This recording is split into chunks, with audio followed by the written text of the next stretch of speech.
Hello बच्चों, आज हम लोग पढ़ेंगे इक्विलिब्रियम ऑफ ए पार्टिकल। एक पार्टिकल इक्विलिब्रियम में किस तरह से रहेगा। तो इसका मीनिंग क्या है? क्या पार्टिकल पर फोर्सेस नहीं लगेंगे? क्या पार्टिकल पर एक या दो फोर्सेस ही लगेंगे? So what does it mean practically? So बच्चों, इसका मीनिंग है कि एक पार्टिकल को हम इक्विलिब्रियम कंडीशन में जब भी बोलेंगे तो equilibrium does not only mean the translational equilibrium, जबकि वो जो पार्टिकल है वो ट्रांसलेशनल इक्विलिब्रियम में भी रहेगा। इट मींस उस पर जो सम ऑफ नेट फोर्सेस है वो जीरो होगा। फोर्सेस लग रहे हैं, बट सभी फोर्सेस का अगर हम वेक्टर सम ले लेंगे तो that will equal to zero. Then बच्चों, इक्विलिब्रियम का दूसरा मीनिंग है कि पार्टिकल रोटेशनल इक्विलिब्रियम को भी फॉलो करेगा। So it means the sum of vector sum of all the torques, net torque acting on the particle will be equal to zero. तो summation of F net zero means क्या हुआ कि जो particle में acceleration है वो zero होगा। तो इधर the particle will be at rest और it will be moving with the constant velocity. और रोटेशनल इक्विलिब्रियम का मीनिंग है कि पार्टिकल में जो एंगुलर एक्सेलरेशन है वो जीरो होगा। तो एंगुलर एक्सेलरेशन जीरो होने का मीनिंग क्या हुआ कि जो पार्टिकल की एंगुलर वेलोसिटी है दैट विल रिमेन कांस्टेंट, और हम बोल सकते हैं कि पार्टिकल की फ्रीक्वेंसी, टाइम पीरियड, ये दोनों ही पैरामीटर्स रहेंगे कांस्टेंट। तो अब बच्चों हम इसको डिफाइन कर सकते हैं। द डेफिनेशन, सपोज आपको 1 मार्क क्वेश्चन आता है, define equilibrium of a particle. So इसमें आप लिखेंगे कि इन मैकेनिक्स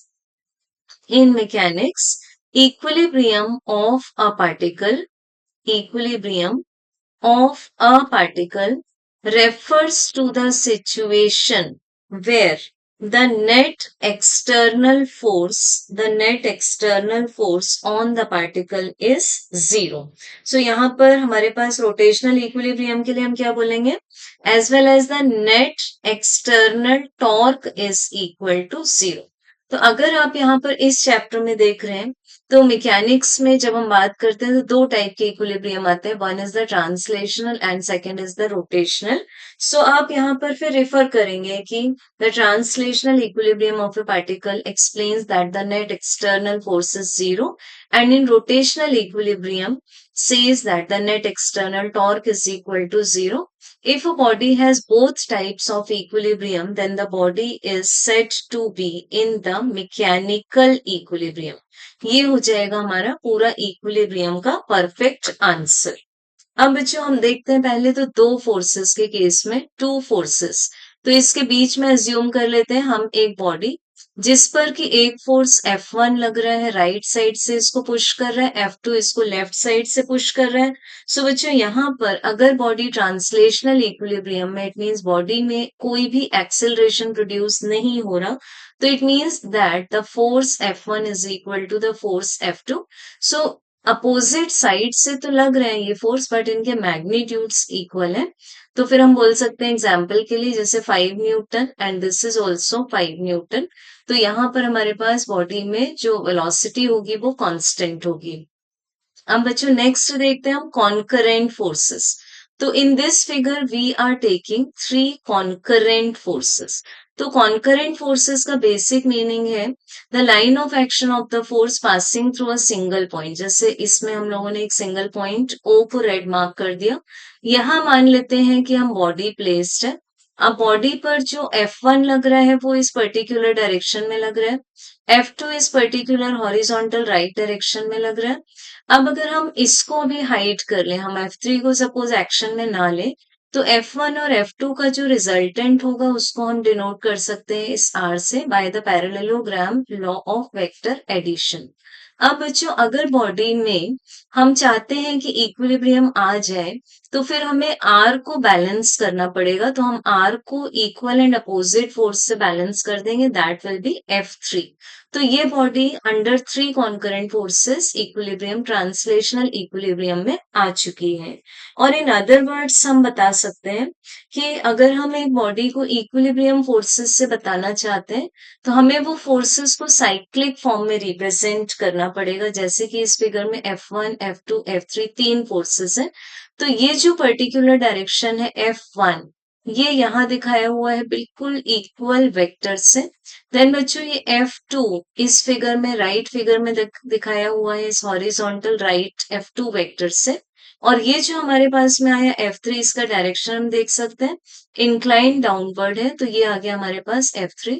तो कॉन्करेंट फोर्सेस को बेसिकली इस तरह से, जैसे ये साइकिल बन जाए F1 से F2 गए हम और F2 से हम रिटर्न आ रहे हैं F3, तो डेफिनेटली अगर हम सेम पॉइंट पर रिटर्न आ जाएंगे, साइक्लिक कंप्लीट हो जाएगा, तो हमें जो कॉन्करेंट फोर्सेस हैं उनका सम मिल जाएगा 0।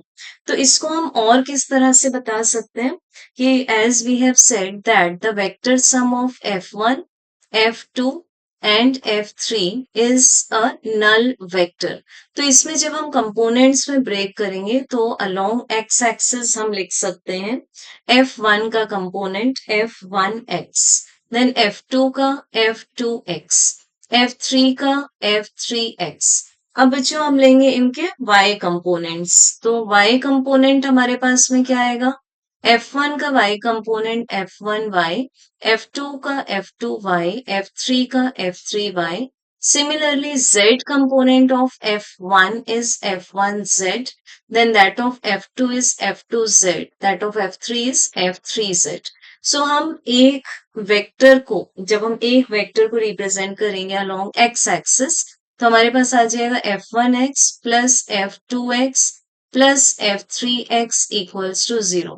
क्योंकि देखो बेसिक मीनिंग क्या है, अगर तीन फोर्सेस का वेक्टर सम 0 है, इट मीन्स उनका अलोंग ईच एक्सिस जो कंपोनेंट्स का सम है वो भी क्या हो जाएगा? 0।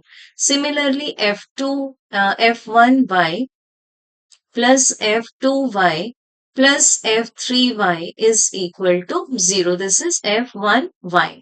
नेक्स्ट हम Z में बोल सकते हैं बच्चों F1Z plus F2Z plus F3Z equal to 0। So ये आ जाएगा हमारे पास में कॉन्करेंट फोर्सेस का नेट सम 0 होने का एक्सप्लेनेटरी मीनिंग। देन बच्चों देखेंगे हम जो एनसीईआरटी में हमें पेज नंबर, न्यू एनसीईआरटी में पेज नंबर 58 पर ये सॉल्व क्वेश्चन गिवन है कि it says a mass of 6 kg is suspended by a rope of length 2 metre from the ceiling. Means ये हमारे पास में है सीलिंग। इस सीलिंग से हमने पहले तो एक रोप ली हुई है, इस तरह से स्ट्रेट रोप ली हुई है, और इस रोप की लेंथ गिवन है हमें 2 मीटर, और इससे हमने मास सस्पेंड किया हुआ है 6 kg का। सो अब हम इस पर एक फोर्स लगा रहे हैं क्वेश्चन के अकॉर्डिंग 50 न्यूटन का, जो कि हॉरिजॉन्टल डायरेक्शन में अप्लाई होता है at the mid point P of the rope. ये हमारे पास mid point of the rope, मतलब ये कहाँ आ जाएगा? 1 मीटर पर। तो जब ये फोर्स लगाएंगे हम, तो ऊपर की रोप लेंथ होगी 1 मीटर और जो बॉटम पार्ट है उसकी भी रोप लेंथ होगी 1 metre.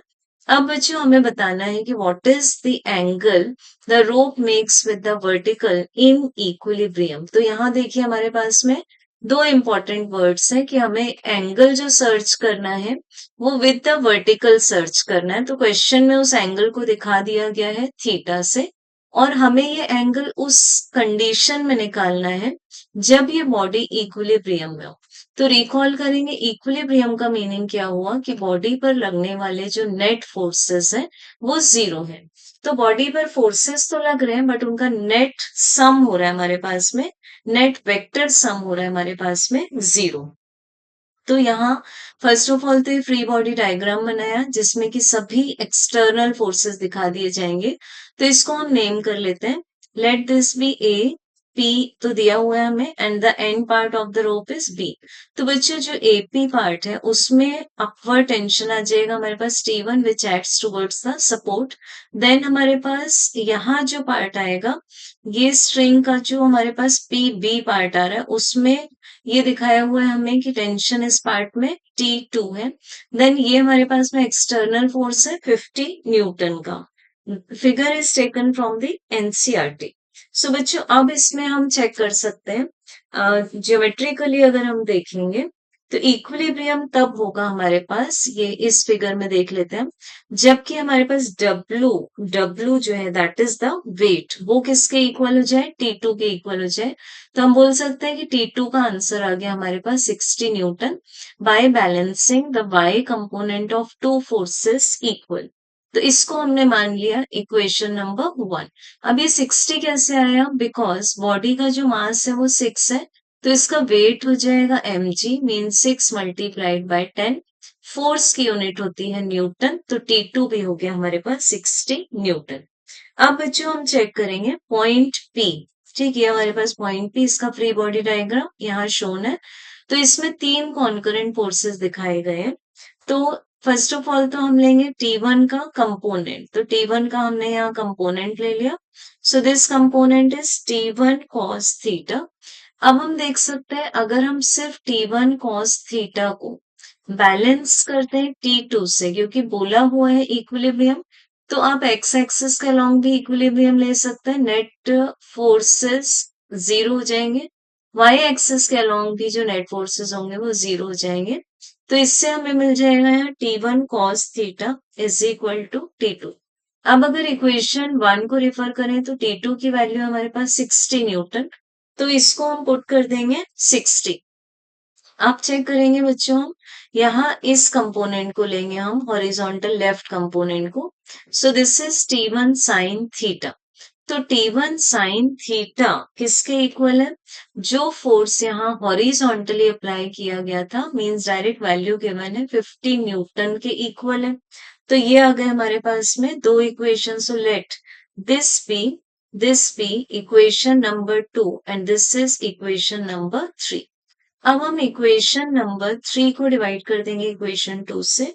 So it is T1 sin theta divided by T1 cos theta equals to 50 divided by 60, ये कैंसिल, T1 कैंसिल, तो हमें मिल जाएगा tan थीटा इक्वल्स टू 5/6। तो थीटा आ जाएगा tan इनवर्स 5/6। तो इसकी वैल्यू अगर आपको गिवन होगी तो आप डायरेक्ट लिख देंगे 40 degree. Otherwise, you may write this answer in this way also, that theta with the vertical पूछा था हमें, तो वो कितना हो जाएगा हमारे पास tan inverse 5/6। So with this we end up the point number 4.9 of NCERT, which is equilibrium of a particle. In next part we will be doing 4.9 common forces in mechanism. Thank you.